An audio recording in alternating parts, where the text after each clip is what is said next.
कंगना रनावत जो है दिमागी संतुलन हो चुकी हैं, अपना बेबुनियाद बयान दे रही हैं। मैं कह रहा हूँ बहुत बुरी बद पिटने वाली है। इसके बाद हो सकता मूवी भी ना बनाए। मुझे लगता है ये 5 साल पूरा नहीं कर पाएंगे। मेरी नजर में राष्ट्रवादी महिला नहीं है, ये माहौल खराब करना है। और ये जो बीजेपी खुद करा रही है, और इनकी एक फिल्म जो इमरजेंसी है वो आ रही है, तो अब इन्होंने खुद अपनी प्लानिंग कर ली है अपनी फिल्म को फ्लॉप करने की। राहुल गांधी जी जो हैं एक शहीद के बेटे हैं, और उनका अपमान करना पूरे देश का अपमान करना है। कंगना रनावत ने पूरे हिंदुस्तान के किसानों का अपमान किया है। सटीक खबरों का सीधा असर। आप देख रहे हैं एनसीआर समाचार। नमस्कार, मैं आपके साथ रितेशना मंगवाना और आप देख रहे हैं एनसीआर समाचार। आपको बता दूं कि बॉलीवुड से करियर खत्म होने के बाद अब ऐसा नजर आ रहा है कि राजनीतिक करियर भी खत्म होने वाला है। मैं बात कर रही हूं कंगना रनौत की, जो अभिनेत्री भी हैं और मंडी से भाजपा की सांसद भी है। लगातार आपने देखा कि वो किसानों पर विवादित बयान देती रहती हैं, और अभी भी कंगना रनौत जो कि बाज नहीं आ रही, इंटरव्यू लगातार दे रही है इमरजेंसी को लेकर। लगातार देखिए विपक्ष पर तंज कसती हुई वो जो मेन स्ट्रीम मीडिया में वो देखी जा सकती है। पर जिस तरीके से किसान आंदोलन को लेकर उन्होंने कहा कि अगर मोदी जी नहीं होते तो बंगाल जैसी स्थिति जो है उस आंदोलन में उत्पन्न हो सकती थी। यहाँ तक कि किसानों को, जो देश का अन्नदाता है, उन्हें बलात्कारी, साजिशकर्ता और तमाम जो है शब्दों से नवाज रही हैं। तो सीधा हम बातचीत करेंगे। हमारे साथ मेहताब है जो कि किसान आंदोलन से भी जुड़े हुए थे, तो सीधा इनसे बातचीत करेंगे इनकी क्या प्रतिक्रिया रही जब कंगना का ये बयान सुना। मेहताब जी, बहुत बहुत स्वागत है एनसीआर में। जब पहले आपने इस बयान को सुना, आपकी पहली प्रतिक्रिया क्या थी? देखिए, मैं भी एक किसान हूँ और एक किसान का बेटा हूँ। कंगना रनावत ने पूरे हिंदुस्तान के किसानों का अपमान किया है, और देख के तो ऐसा लगता है कि जैसे कंगना रनावत अपना एक दिमागी संतुलन खो बैठी है। आए दिन ऑल फॉल भौंक रही हैं, उल्टे सीधे बयान दे रही हैं। तो एक बात समझ में ये नहीं आती कि जो देश की जनता है आखिरकार ऐसे लोगों को पहचानती क्यों नहीं। ऐसे लोगों को फिल्म इंडस्ट्री से नहीं, राजनीति से भी बाहर करना चाहिए। जो कि अन्नदाताओं को रेपिस्ट बताना कि वो रेप करके हत्याएं हो रही थी उनकी, वहां पर उनको लटकाया जा रहा था। तो ये बड़ा जो है एक अटपटा सा उनका जो बयान है। और इनकी एक फिल्म जो इमरजेंसी है वो आ रही है, तो अब इन्होंने खुद अपनी प्लानिंग कर ली है अपनी फिल्म को फ्लॉप करने की। और स्मृति ईरानी 10 साल वो रही भी हैं एमपी। मुझे लगता है ये 5 साल पूरा नहीं कर पाएंगे। और जो बीजेपी है वो सख्ती नहीं बरत रही है, उनको मना भी नहीं कर रही कि आप बोल क्या रही हो आप। जेपी नड्डा ने हिदायत दी ना जब मिलने पहुंची कंगना रनौत। देखिए, हैंडल वही कर रहे हैं इनको, वो खाली एक दिखावा है। अच्छा। जिसको ये नहीं पता कि हमारे देश ने कितने दलित राष्ट्रपति दिए, तो आप क्या ऐसे नेता को संसद भेजना चाहिए? नहीं। जिसको ज्ञान नहीं कि मुझे बोलना क्या है, कहना क्या है, तो ये बड़े दुर्भाग्य की बात है। तो कंगना अपने पैर पर बार बार कुल्हाड़ी क्यों मार रही है? क्या वजह है? क्यों किसानों को बार बार टारगेट करती है? देखिए, अभी एक बीएसएफ की जवान ने, जो मेरी भी बहन है, वो बिल्कुल जैसा कंगना रनावत के साथ हुआ था बिल्कुल ठीक किया था। पहले भी उन्होंने ये एक बयान दिया था कि ये जो किसान है, ये जो महिलाएं, ये बुजुर्ग जो हैं, मैं ऐसे शब्द कहे थे कि मैं अपनी जबान से नहीं कह सकता। अगर उस बीएसएफ की जवान की जगह मैं भी होता तो मैं भी यही काम करता, क्योंकि मेरी भी वहां पर माताएं बहनें थी। मेरे जो देश के अन्नदाता हैं, मेरे भी अन्नदाता हैं। मेरे जो पिताजी हैं वो भी किसान हैं, मैं भी किसान का बेटा हूँ। तो सिर्फ ऐसे मतलब कि खुद मतलब कि तमाचा मारेंगे ऑन ड्यूटी, तो ऐसे तो हिंसा भी उत्पन्न होगी। देखिए, बिल्कुल मेरी नजर में उन्होंने ठीक किया था। क्या ये शोभा देते हैं ऐसे बयान कंगना रनावत को, जबकि वो खुद एक महिला हैं? वो एक महिला हैं, मैं उनकी इज्जत करता हूँ, मगर उनको ऐसे बयानों से बचना चाहिए। तो आप मानते हैं ना कंगना रनौत जो है वो राष्ट्रवादी महिला है?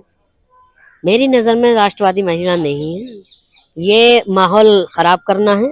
और ये जो बीजेपी खुद करा रही है, क्योंकि जो अभी आपने देखा कि कई चीजों में दोषी पाए गए हैं अडानी वाले मसले में, तो कहीं ना कहीं ये बयान देकर इन मुद्दों से ध्यान भटकाना है।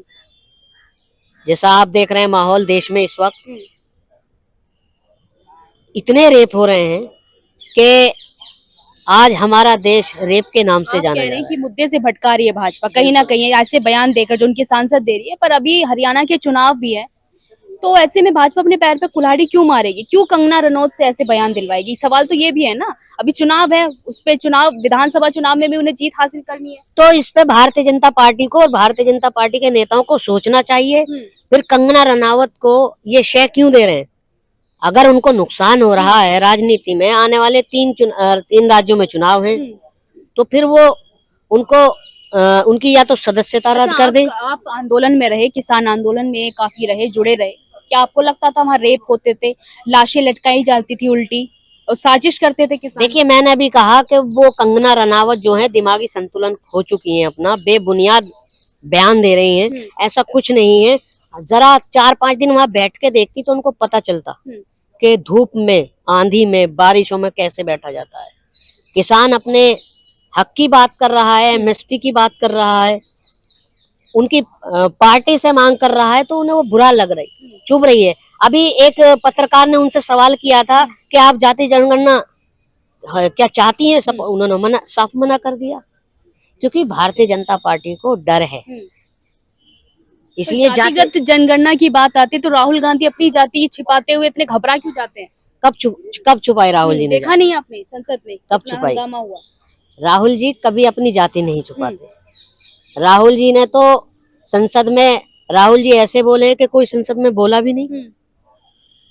पूरी बीजेपी की, पूरी भाजपा की पोल खोल कर रख दी। जो हिंदू तत्व का एजेंडा लेकर चल रही है भाजपा, राहुल जी का खुद कहना है। ठाकुर कहते हैं उधार ली हुई बुद्धि है राहुल गांधी के पास। देखिए, अनुराग ठाकुर को खुद पता नहीं वो किस जाति से हैं।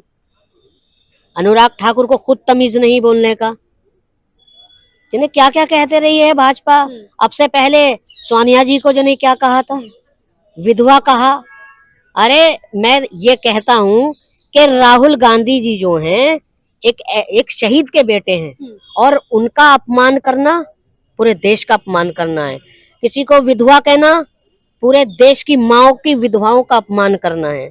तो बीजेपी को और बीजेपी के नेताओं को इन बयानों से बचना चाहिए, अन्य जो कुछ भी है वो भी खत्म हो जाएगा आने वाले समय में। आप देख लेना, उदाहरण है 3 राज्यों में चुनाव है, बहुत जल्दी सुपड़ा साफ होने जा रहा है भारतीय जनता पार्टी। अब कंगना रनौत की 6 सितंबर को मूवी रिलीज हो रही है इमरजेंसी, जो कि इंदिरा गांधी की पटकथा पर है, और उस पर कह रही है कि पूरे कांग्रेसियों का वो पर्दाफाश करेंगी कि जो जो इमरजेंसी में हुआ, लोकतंत्र पर काला दिन था वो इमरजेंसी।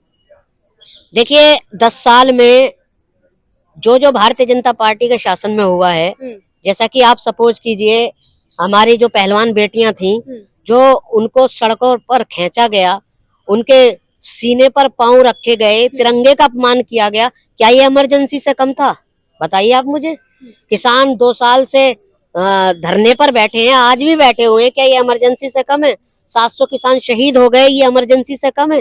अच्छा ये बताइए, मूवी देखने जाएंगे या नहीं जाएंगे? आए दिन हमारे देश में रेप हो रहे हैं। कंगना रनावत महिलाओं पर क्यों नहीं बोलती? कलकत्ता में हुआ, देहरादून में हुआ, क्या ये मुद्दे नहीं है? आप एक महिला होकर आपको महिला के ऊपर बोलना चाहिए। आपको शर्म आनी चाहिए कि आप ऐसी फिल्में बना रही हैं, इतिहास बिगाड़ रही हैं, कि फिल्म को तो मेरी नजर में बैन कर देना चाहिए सुप्रीम कोर्ट। आप देखने जाएंगे या नहीं? मैं क्यों देखने जाऊंगा? मैं तो नहीं देखने जा रहा, क्योंकि आप भी कांग्रेसी हैं, आपको ही पता चल अब कंगना रनावत जी को घर बैठ जाना चाहिए, बॉलीवुड से भी और राजनीति से भी, क्योंकि अब जो है उन्हें आराम की जरूरत है। वो उल्टे सीधे उजूल फजूल जो बयान दे रही है ना, उनको आराम की जरूरत है। जैसे स्मृति ईरानी ने राहुल जी के साथ, आपने देखा होगा कैसे कैसे उन्होंने बयान दिए। आज वो कैमरे के फ्रेम में भी नहीं है, बीजेपी उनकी तरफ देख भी नहीं रही। आज वो तारीफ कर रही है, क्योंकि राहुल जी ने दिखा दिया कि ये देश मोहब्बत से चलेगा, नफरत से नहीं चलेगा। मूवी हिट होगी, फ्लॉप होगी? मैं कह रहा हूँ बहुत बुरी बद पिटने वाली है। इसके बाद हो सकता मूवी भी ना बनाए। देखने जाएंगे या नहीं जाएंगे? नहीं, बिल्कुल नहीं। चलिए, क्यों बहुत- देखने जाऊंगा। चलिए बहुत बहुत शुक्रिया बातचीत करने के लिए। आपने देखा कि कंगना रनौत का वायरल जो किसानों पर लगातार वायरल हो रहा है, पर जेपी नड्डा जो कि अध्यक्ष है उन्होंने हिदायत दी है कि इस तरीके के बयान वो ना दे, पर देखना यही होगा कि कंगना रनौत की जबान पे लगाम लगेगी या नहीं। मैं आपके साथ रितेश मंगवाना और आप देख रहे थे